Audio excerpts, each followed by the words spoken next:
What up, G Life? It's your boy, I'm Shadow, back at you with another video. Make sure you guys like, comment, subscribe, check out the playlist. The playlist on top where all my videos and the old folders makes the video you're looking for a lot easier. Whether it's reactions, the G series, all of that, they're on their own folders.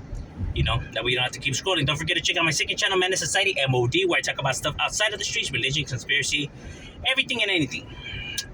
Now, what I wanted to get into today was actually several topics.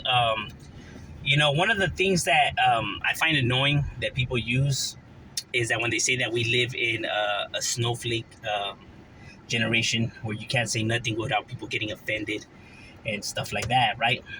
That everybody's so sensitive now. It's not that. See, what it is that people's form of comedy now is very disrespectful. It's not that these people are sensitive and stuff like that, like comedians and etc. and stuff like that. Before, their jokes were based off props. They were based off of fictional characters. They were based off of fictional scenarios. You know, like William Shatner, you know, Chespirito himself, you know, and several other comedians, you know what I mean, from back in the days, right? Comedy was, you know, comedy was never used as a disrespectful manner to disrespect somebody's race, culture, and etc. That came with, you have bitter people. Look, as time has gone by, bad habits have became the norm, like sexual jokes, sexually exploiting women, you know, fat jokes, you know, towards individuals.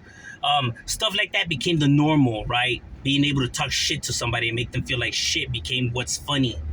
But that's not that it was funny. It's that those behaviors weren't regulated. When you stop regulating bad behaviors, they become normal, right? They become normal, and people expect this to be the norm, and then wonder why they get bent out of shape about it. It's not that that's the norm. Is that those bad behaviors were never regulated, and this is what transpires after that. You know what I mean? That's what happened. It's not that comedy was always like this. Comedy was never disrespectful in this way, you know, with comedians and everything like that. But like I said, they stop getting regulated and it becomes easy. You know, a white man can't stand on stage and say a black joke using the N-word and everybody's going to be cool with it. But when he talks about a Mexican, it's fine. And when you say something, you're being sensitive. Or what is it? I know the famous saying, oh, well, these black people cry about everything. You don't want to end up being like them. Yeah, I hear a lot of Mexicans say that. You know, what you think I was going to say that? Oh, yeah, we're going to speak on that, you know? They say that, but it's not that. It's that they are being disrespected. They do feel like they're being disrespected, and they have every right to voice their opinion on it. It's not that they're crying over everything. You know what I mean? It's that they're doing what they're supposed to do and what has made change for them and progress for them. But what it is, like, you don't want to be like them, huh? Because you have a issue with blacks, bro. And the fact that you even say a line like that already goes to show you have an issue with them. Yeah, you want to play it off like you don't. Bro, get the F out of here with that shit. Now this whole talk with, like, Gil, right? Like, Gil's not the voice of the people. Gil, okay, if Gil really wants support, then he needs to go to these barrios and start fixing these things. He needs to talk about cartels and white supremacy and wooty. Why? Look. It's one step at a time. Just a person's trying to do something for the brown, all of a sudden everybody wants to throw this on the plate. Bro, where do you see that it works like that? Yeah, huh? Just like the president has stopped all these same problems as well, huh? In every country. No, they haven't, huh? Yeah, they're the president. Because not one person could fix all these problems. You want to know how you fix problems? You want to know how you really, really fix problems in this effing world? You do it as a group, united. Everybody does their part. Everybody does their share. You don't just leave it into one person and be like, okay, we'll see, mother F, if you really gonna speak for the voice for the raza. Let's see you really fix these problems, because you want to see them fail. That's why you keep stacking it up. You know, let's say if he does fix these problems, then you're gonna find some more problems that, well, he hasn't fixed this, he hasn't fixed that, or what about this, what about that? Yeah, you're gonna keep stacking it on and stacking it up, and it's never gonna end, bro. Because your goal is not to see this person succeed. Your goal is to watch him burn and fail. Just for you can be like, yeah, I told you guys. Because this is what it's all about. It's all about you. Talk about you're for the people, you're for fixing problems. No, you're not. You're for watching somebody fail just like the rest. That's what you're for. You know what I mean? The audacity of individuals to try to stack it on a plate on somebody just because they're trying to do something righteous is freaking ridiculous, bro. And it goes to show the pettiness in people. But problems are fixed with everybody doing their part, not just leaving it to one person. You know what I mean? But you doing your part as well. You know, not just sitting around and waiting for this one person to fix all the problems. The reason why Martin Luther King managed to make a big impact in equality and everything like that was because his rallies, his speeches sparked up the fire in all of these African Americans to voice their opinions and say something. It wasn't that he himself made changes or he himself made all of this happen. No, what he did was spark the fire in each and every one of these individuals to now start voicing their opinions for change to happen. That was the purpose of Martin Luther King. That is why he's respected, because he gave these people courage to finally say something. It wasn't that he himself made all these changes. It's he sparked the fire in each and every one of these individuals. That is how you make change happen. You don't just leave it for one person and see and wait and see what happens. You know, Pancho Villa, Zapata, they rallied their troops and encouraged their troops and gave their troops courage. It wasn't they themselves that made all of this happen. That is what great leaders do. They inspire people in order for them to now start making changes and voicing their opinions on important topics like this. But for some odd reason, people think that no, that leaders are supposed to make this shit happen all on their own. Wake up, bro. Clearly, you're lost. Clearly, you really don't know what's going on in this world. And clearly, you really don't even know how it works.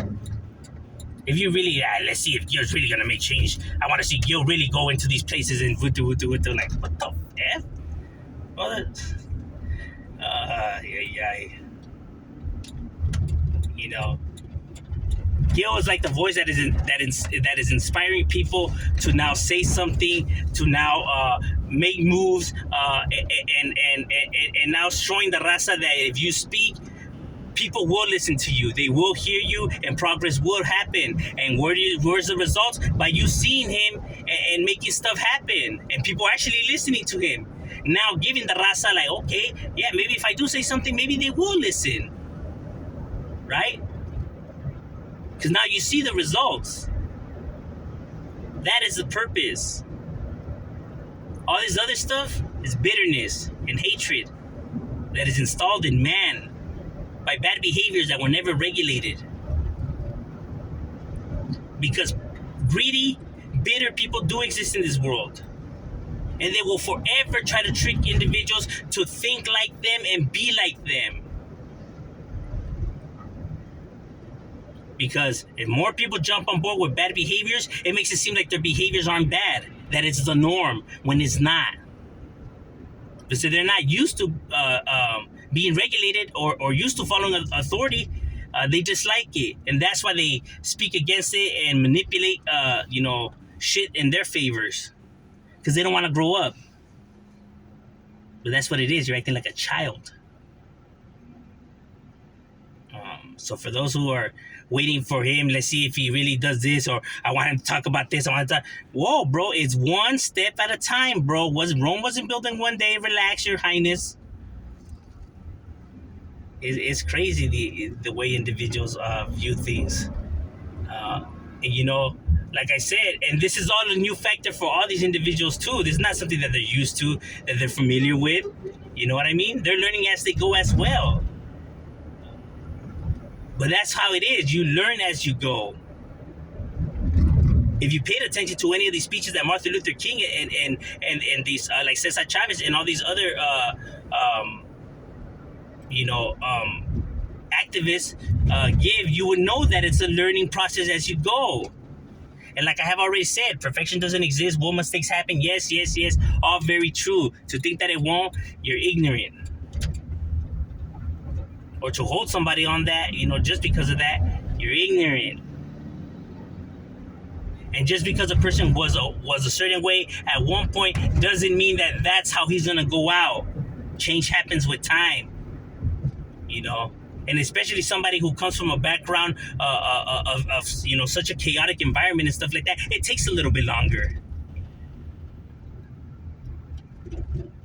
But like I said, this story is for them, to write, for them, as long as they're happy with how they ended their story and how they're going about things and what they're doing about the matters and doing their part. That's all they need, bro. They don't need your approval. You know what I mean? I'm sorry you think that your approval means that much to individuals.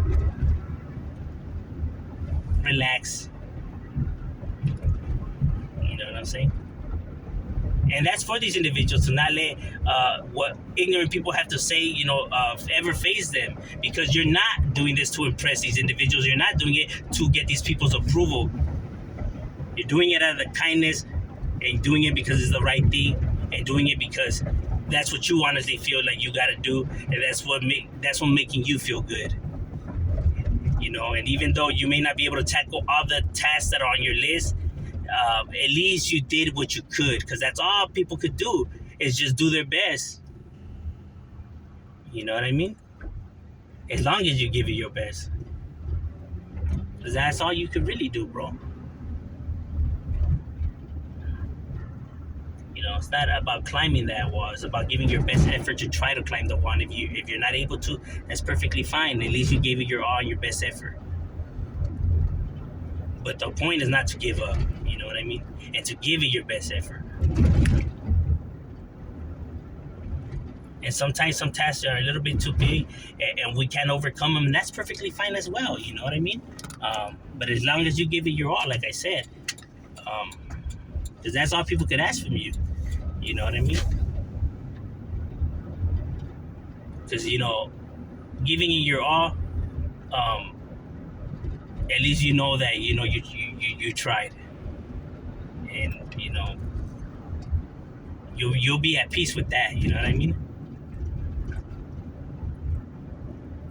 But I'm just saying, something to think about. Shadow Way Up.